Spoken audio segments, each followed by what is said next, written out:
Sustainable development has become the popularized expression for Agenda 21. Agenda 21 is the 1992 United Nations Rio Declaration on the Environment and Development. It is the agenda for the 21st century you're living in today. For a brave new world where everything that you cherished and held true will no longer exist. Agenda 21 defines itself as the comprehensive plan of action to be taken globally, nationally, and locally by organizations of the United Nations systems. It also elevates nature above man. And it contains something called the precautionary principle, where basically you're guilty until you're proven innocent. Sustainable development is the philosophy designed to bring human beings across the globe under the full control of a narrow human elite. It's a 40-chapter document to basically control the world. It's based entirely on socialist control mechanisms. Sustainable developers have designed a global movement coordinated through a global to local action plan to create world government in accordance with certain objectives. These objectives include an end to national sovereignty, the abolition of private property, the restructure of the family unit, and increasing limitations and restrictions on mobility and individual opportunity. The green goal includes the listings of what's not sustainable. A couple of the examples include private property. 728 lists fossil fuels. Golf courses and ski lodges are not. Consumerism. Irrigation is not sustainable. Paved roads. Commercial agriculture. Herbicides, pesticides. Elsewhere, it lists farmlands, pastures, grazing of livestock. And the family unit. The focus of sustainable development is the abolition of private property, societal undermining of the family, and abandonment of the constitutional protection of unalienable rights as described in the Declaration of Independence. You see, I sat on the Santa Cruz Agenda 21 committees. Now, this was a lot of crazy ideas. This was back in the mid-90s. Crazy ideas I heard. Mother Earth's surface wasn't to be scratched. Human beings were to be concentrated into human settlement zones. Educational systems were to focus on the environment as the central organizing principle. All aspects of life were covered. Well, I went to these committees at the request of some people who told me that I needed to understand what was going on, and I came back and I said, this is craziness. This is so silly. It has no chance of having any effect on our society. Well, I was wrong. The United States government's support for sustainable development, Agenda 21, is very clear. In 1992, while the Rio Conference was going on, George Bush, then president, was there, where he executed the Agenda 21 protocols on behalf of the United States and brought it back to Washington, D.C. Within a year, Bill Clinton, by executive order, no congressional review, established the President's Council for Sustainable Development. In Santa Cruz, we've got a 2-lane freeway system. We need 4.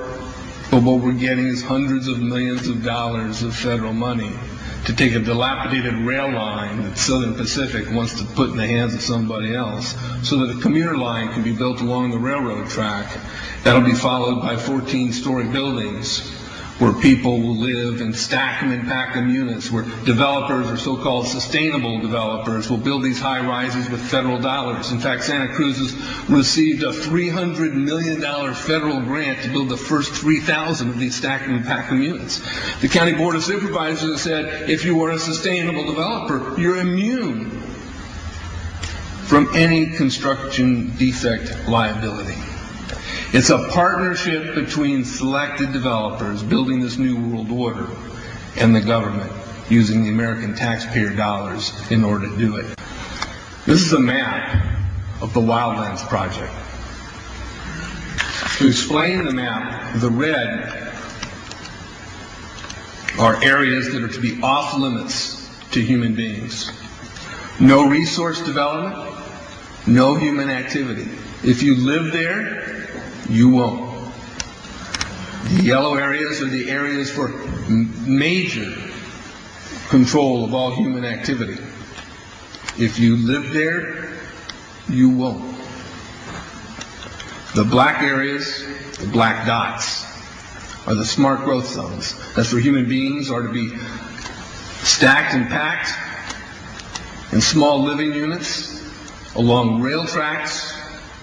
The Smart Growth Program ultimately has jobs assigned and children cared for by the state.